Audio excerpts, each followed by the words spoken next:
Atlanta, at the heart of Georgia, is a busy city with construction on every corner. The Civil War had plainly left its mark.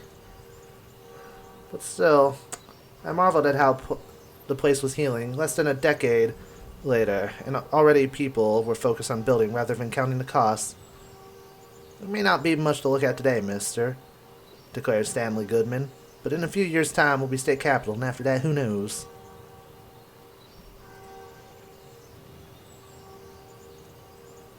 We're going around the world, I told him cheerfully.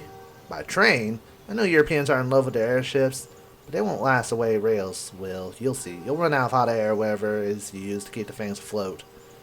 You may be right. I've traveled by several airships, and I am, shall we say, convinced. Too right. To my mind, shall we say, they stink. Now, excuse me, I got a shop to run.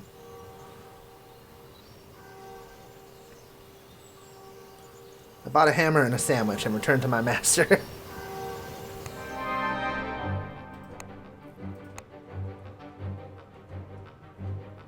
Let's go.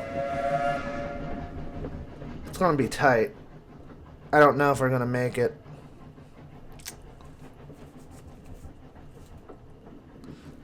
America was clearly big. That is for sure.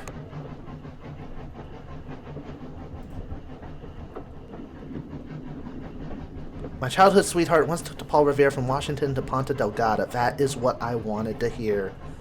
Thank you.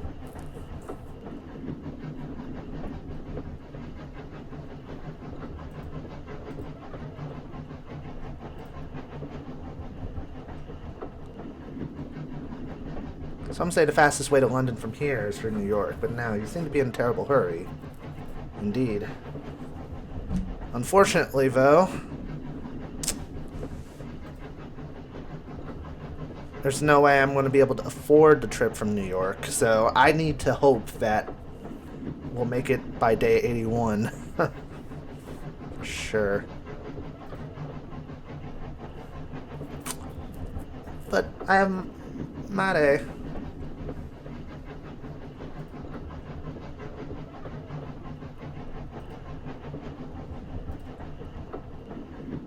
City full of intrigue and romance. Fascinating. I just want to keep learning more and more and more.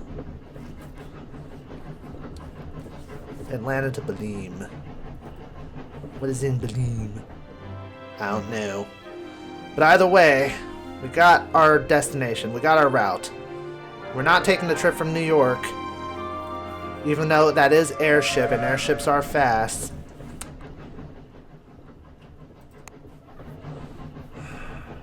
I'm really worried, guys.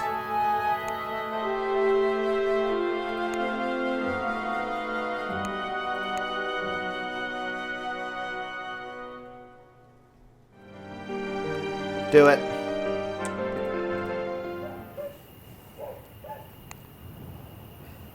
Day 70, guys. Day 70. And we're in Washington. We're in better shape than before, but I'm stressed. I'm really stressed. I gotta do this for Monsieur Fogg. I gotta do this for my viewers, my fans. And I gotta do this for my love Octave back in New Orleans. Hell, if I could just stay there and say, the end. Monsieur Fogg, you can continue onward with your silly little wager. I got a man right here. If it was me, I would probably be like, this is where we part ways, monsieur. I know, I'm a romantic. I'm a hopeless romantic. People were somewhat weary of Monsieur Fogg as we roamed the streets of Washington. Several buildings had not yet been rebuilt since the burning of the city by English forces in 1812. I could understand it, remembering the terrible feeling of being under attack from my own time enduring the siege of Paris. Still, not everyone was cold. A few people were out to make a quick buck. I made the same mistake in attempt number 1. I said a quick butt.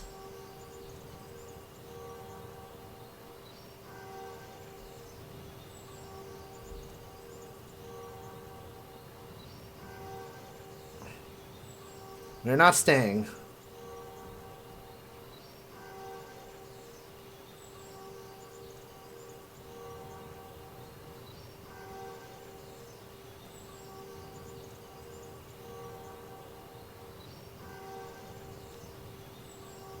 damn it.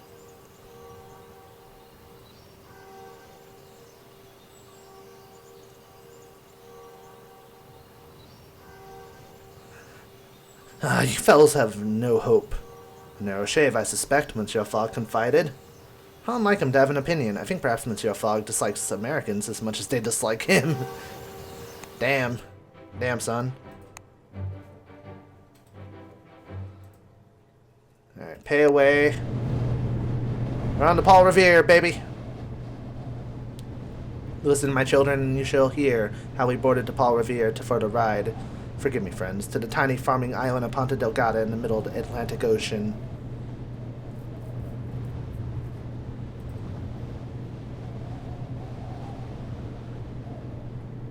I stopped the navigator to ask why such a large ship went there, and he nodded sagely. Nephilan, and it's a lovely place with it. Fair answer, we would not want to fall from the sky.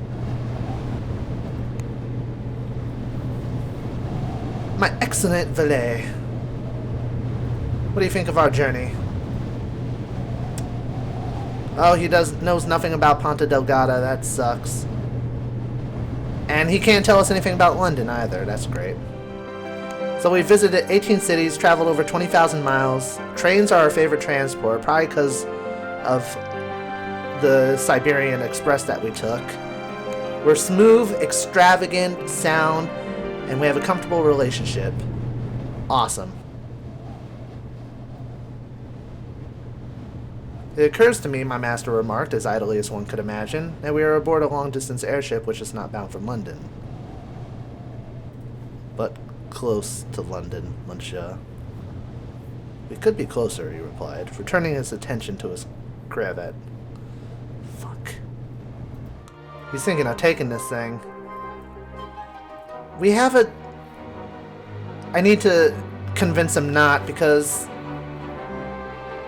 quite frankly, I really don't want us to have any reason to have our trip delayed.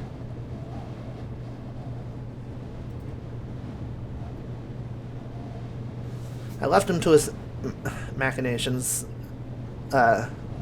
realizing I could not dissuade him of the idea. I would simply have to fail gracefully, so I chose to fail at the bar with a glass of cognac in the company of a pleasant lady named Madame Constance Clemedy.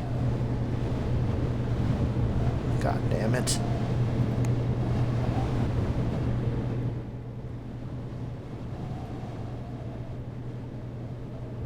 Monsieur Fogg was, I think, somewhat disappointed when the airship continued to cruise eastwards and finally lowered from the clouds onto the tiny island of Ponta Delgada.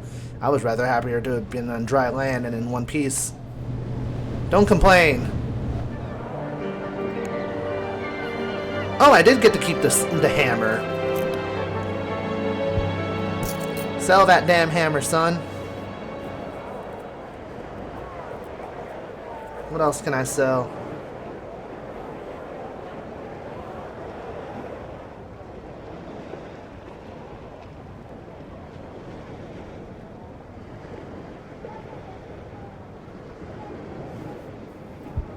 I'll sell the pistol.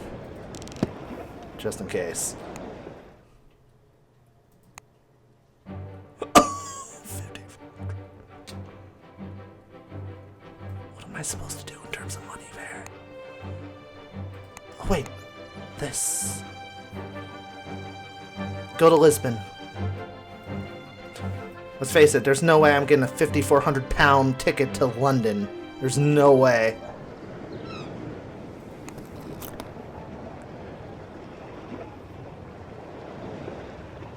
I have a feeling we're going to be traveling through the desert, though. That's part of it. So now we have a full desert traveling set. Wonderful. Anything I can sell for a good penny? That.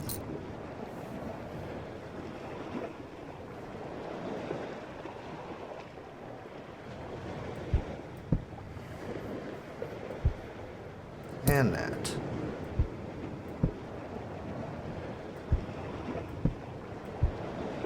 Best I could do, gentlemen and ladies.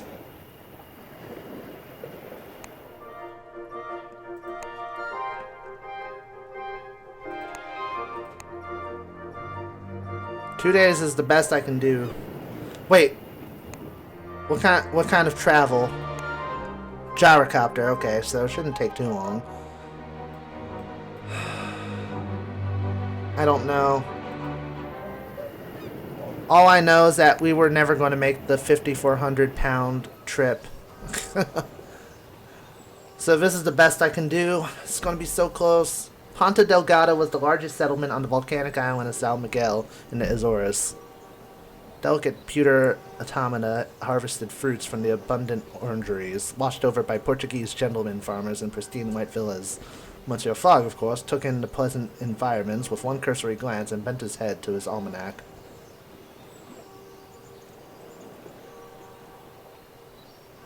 Are you worried about the wager? I asked on impulse. You're not in London yet, he said primly. Find out when the next airship to Lisbon departs. As you say, monsieur. My master focused once more upon his almanac. I paused to breathe in the scent of citrus on the way to the harbor.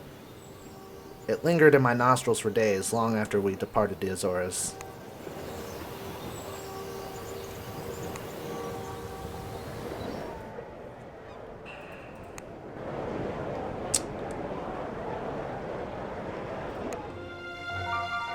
When does this leave? Tomorrow? Can we go to the bank and get some money?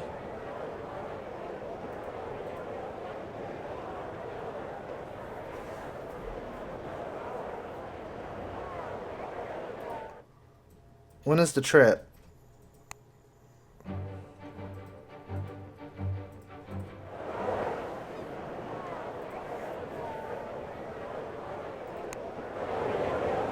Please tell me it's not taking place in the morning. Okay, good.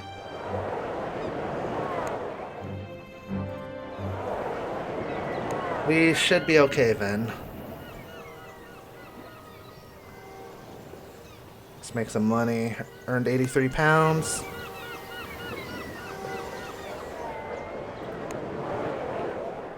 Got our money.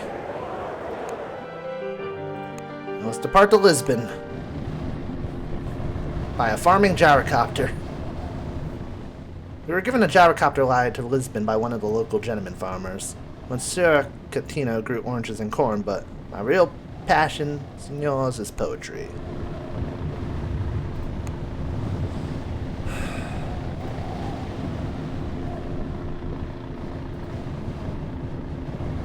You can't tell me of Lisbon. My mother saw the opening of Madeira del Deuce from Lisbon to London. Okay, so there is a path. Good.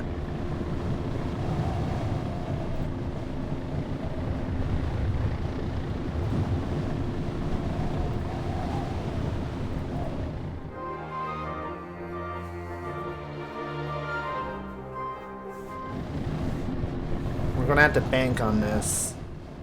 Did you know, remarked Monsieur the pilot, that Antero de Quintal was born in Ponta Delgada, only 2 streets from my own birthplace? I know very little Portuguese poetry, I admitted. Of course, you consider the French tradition superior. Let me see. I suspect you prefer Baudelaire over Rimbaud. Am I right?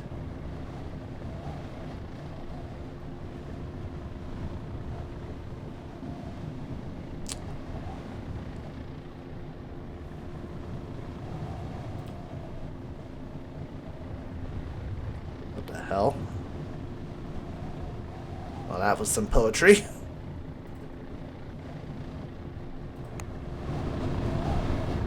Alright, we arrived. How much? Please don't be too much. Please don't be much. Oh! I think we can do it. Leave tomorrow. Leaves tomorrow at 10 a.m.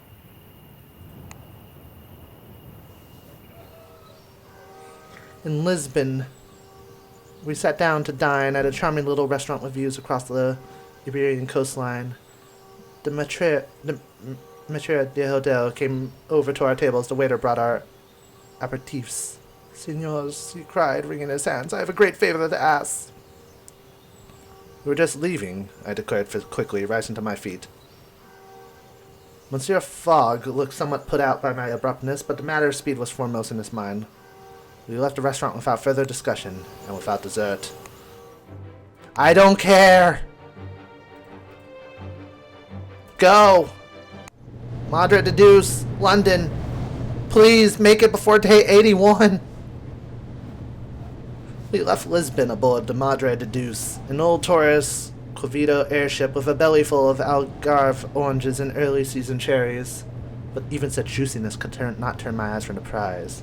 Barring storms, side winds, pirates, fires, explosions, escape criminals, or any other such, London was now finally within our reach. Please don't jinx us.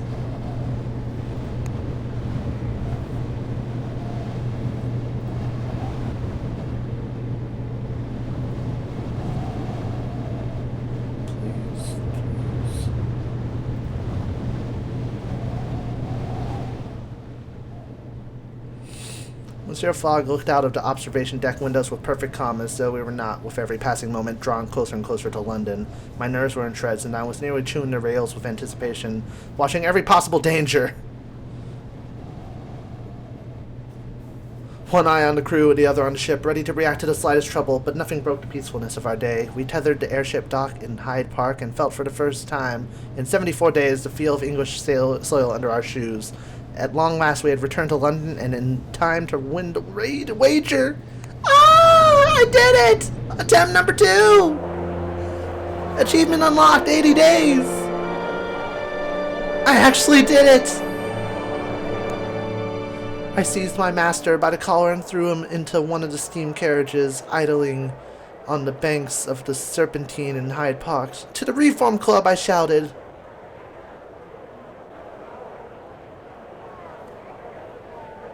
Throwing 50 pounds at the driver as inducement to speed. And you'll have another 50 when we arrive. Now drive! There is no need for such unseemly haste, Passepartout, my master noted, but I was a man possessed. The streets of London seemed quaint and old-fashioned as they flashed past my well-traveled eyes.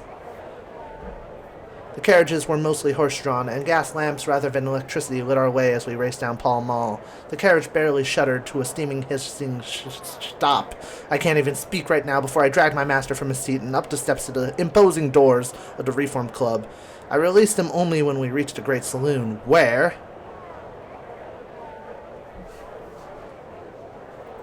my master's erstwhile friends stood from their chairs, gaping in an attitude of great shock. Monsieur Fogg only straightened a little and said in his calm voice, "Gentlemen, here I am." The room erupted into cheers, and I staggered to the nearest chair and collapsed heavily into it, my hand shaking.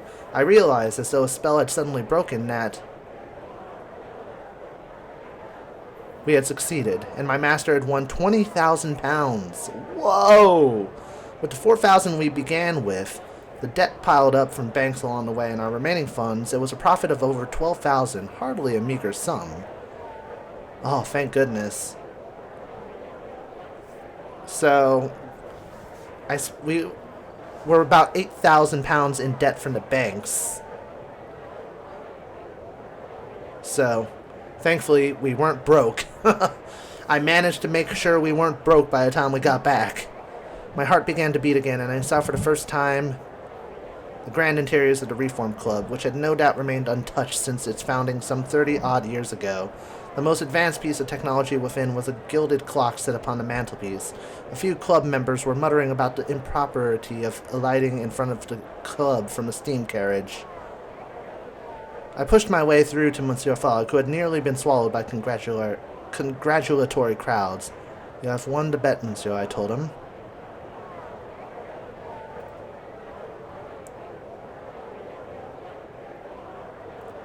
As though saying it aloud once more would make it more real, and then repeated the sentiment again, for good measure. Monsieur Fogg pressed my hand warmly, and did not remark even once upon the impropriety of my gesture. Indeed, though his cool gaze did not so much as waver or soften, I believe he welcomed the chance to shake my hand.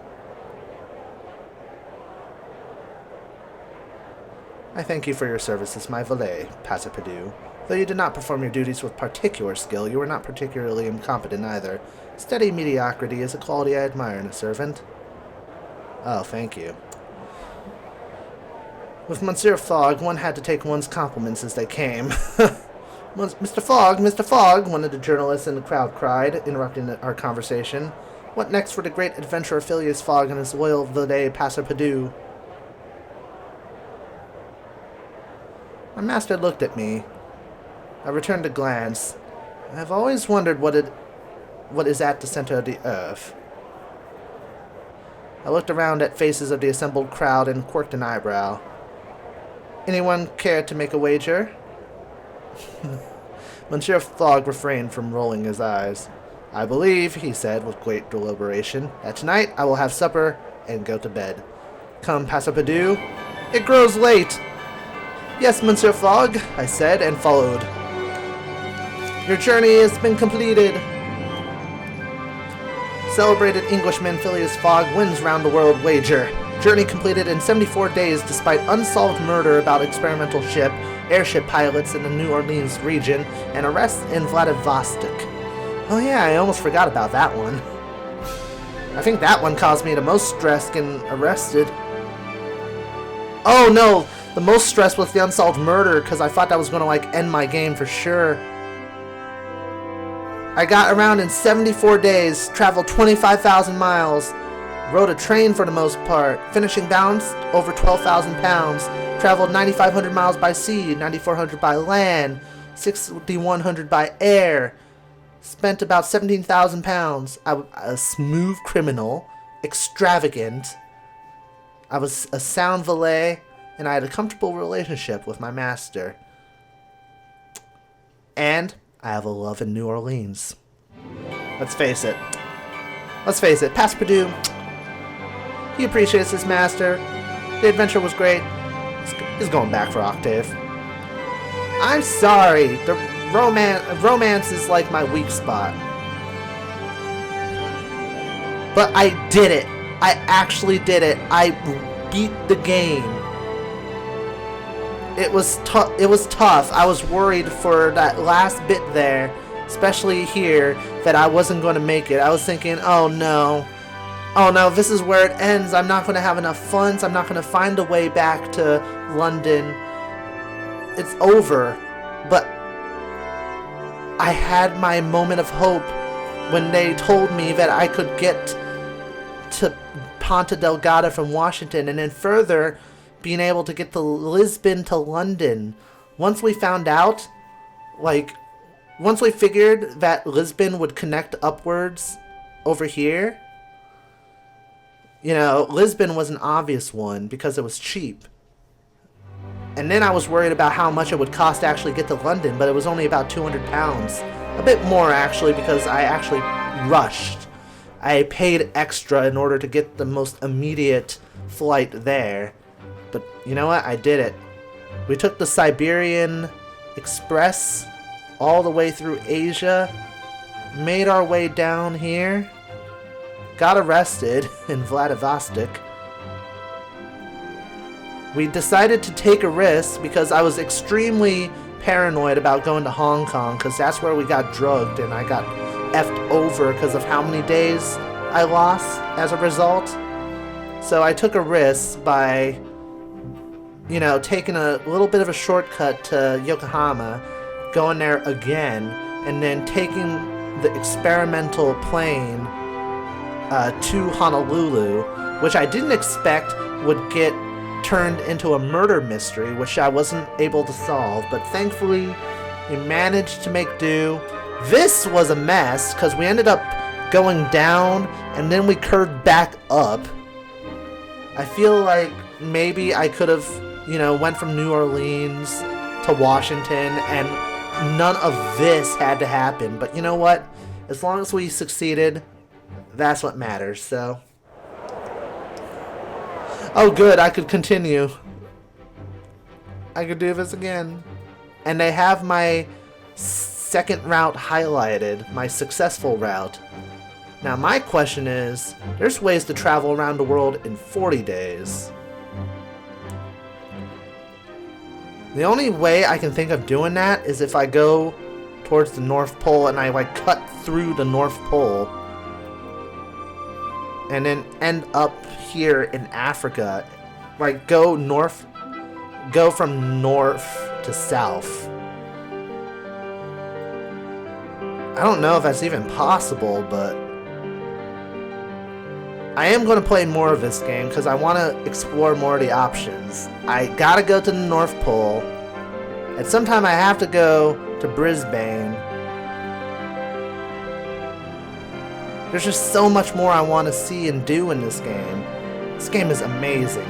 And the fact that they're making a new game, the company who designed this one, I'm on board. If I can get an early access copy to that game, I would just be overjoyed to be able to represent, play their game, give them solid critique and criticism. I did see, I should point out maybe a couple of things that were a bit quirky, because, it's only fair in a review. This isn't really a review, but, there were some grammar errors, like, throughout, like, there would be repeats of words, but it was very far and few in between. Like, I only saw it, like, 3 or 4 times, like, in the paragraphs that I read. But that really is the only thing I can point out. I can't think of anything else. That, and also my brain is spent. I need to rest. So, I hope you guys have enjoyed attempt 2 of 80 Days. Will there be a third attempt? I don't know. Maybe not for a while. Maybe I'll do it on stream. All I know is I'm going to rest and think about my lover in New Orleans. Just chilling out to some smooth jazz. So happy gaming, everybody, and I will see you all very soon.